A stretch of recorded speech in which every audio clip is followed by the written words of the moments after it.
Chapter 26.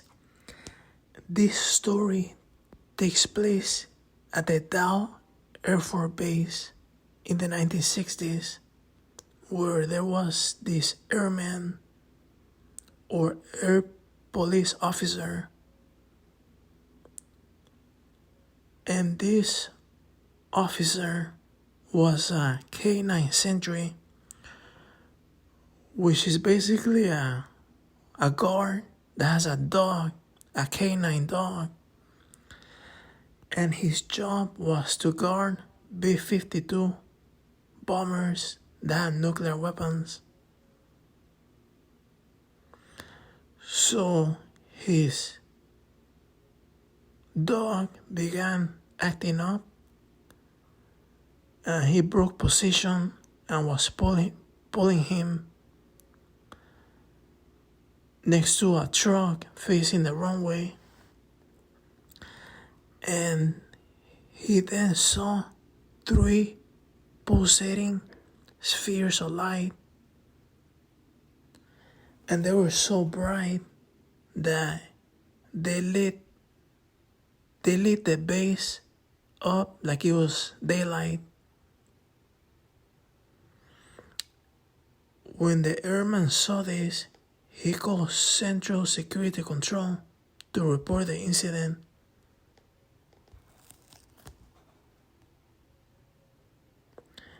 And he was gonna use his radio, and there was a lot of static.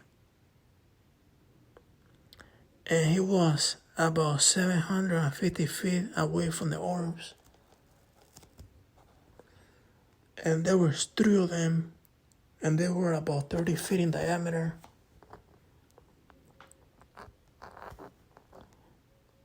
And they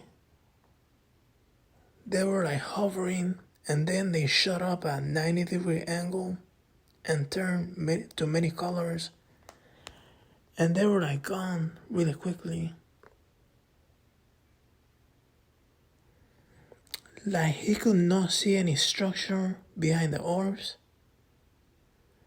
and the colors were like around red, orange, glow, and they were pulsating,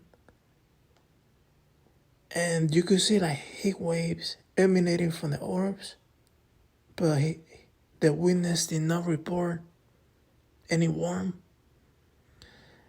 and the spheres were in V formation but backwards.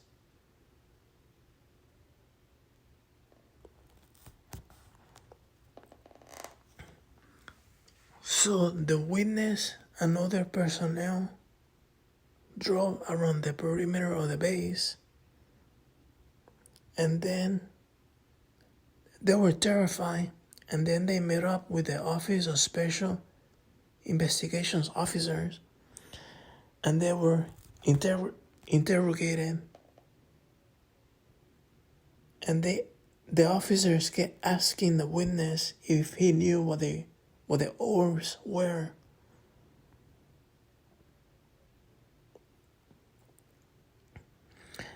Then the witness was forced to sign an affidavit saying that he was not supposed to discuss this encounter while he was in service.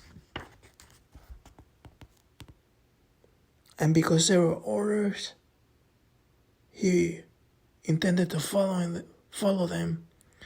So he kept his silence for 50 years. The orbs were captured on radar, and 2 F-101s were sent to chase the objects. The objects were also seen a few nights later near the nuclear weapons depot.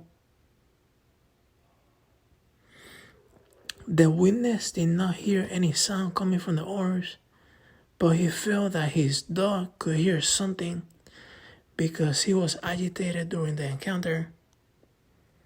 And this encounter only lasted about 8 to 9 minutes. And the witness felt that time stood still.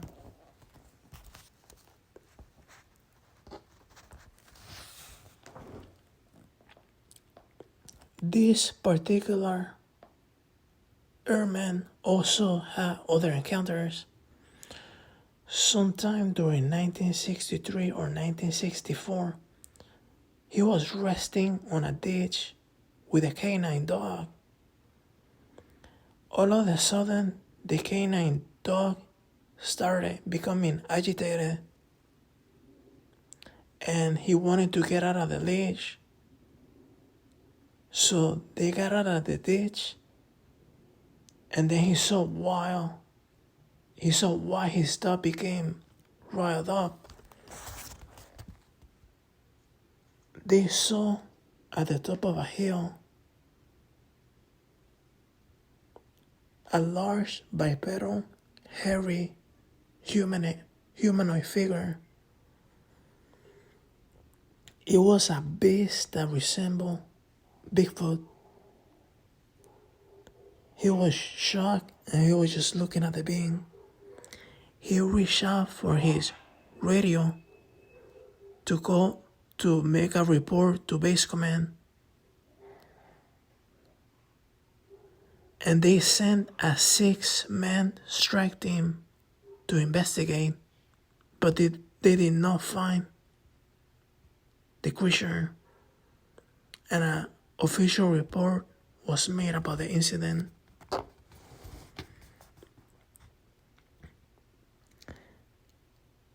Another event happened on 1964.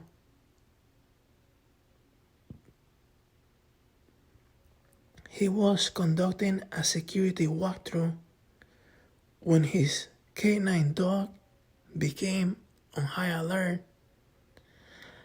The dog was focused on a house near the base. The witness used his flashlight and pointed it at a basement window where he saw 2 people hiding in the basement. This house was located near the gate or the bomber area of the base. He radioed the presence of the intruders to base command and they sent the strike team to investigate. They came quickly and apprehended the individuals.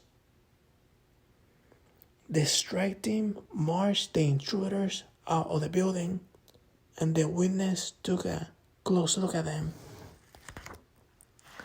He said that they were not like regular people.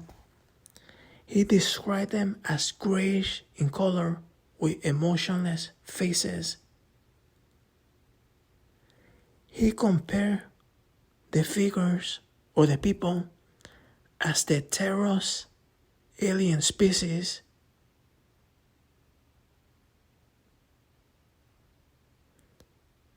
The airman described the individuals as wearing hats and coats, but their noses were not as exaggerated as the Terros aliens.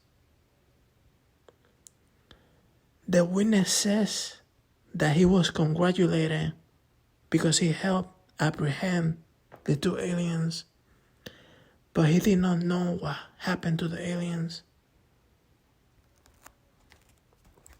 A few months later, the witness described odd lights on the base, but these lights were not like orbs. They were more like the aurora borealis.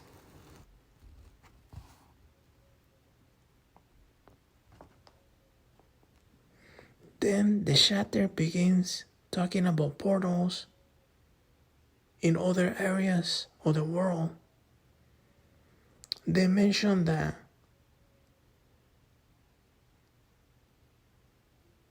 there is a portal in Skinwalker Ranch, which is a hotspot of Bigfoot type creatures, UFOs, hauntings, and dinosaurs.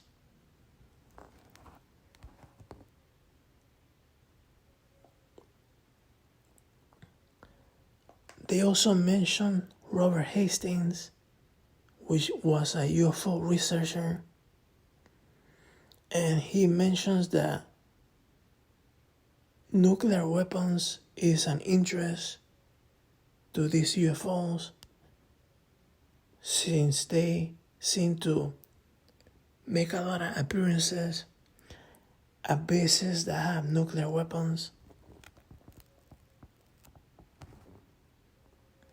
Another event happened in 1966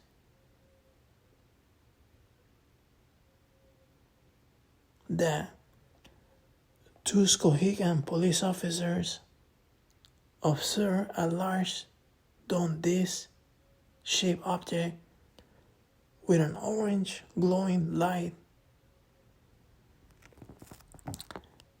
The two officers called dispatch, and then dispatch called the FAA and Dow Air Force Base.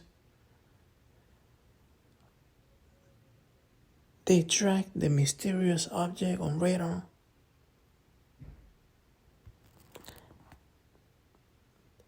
This object was easily visible because of its orange glow, and the object slowed down and hovered above the town, going through several maneuvers before speeding up and disappearing.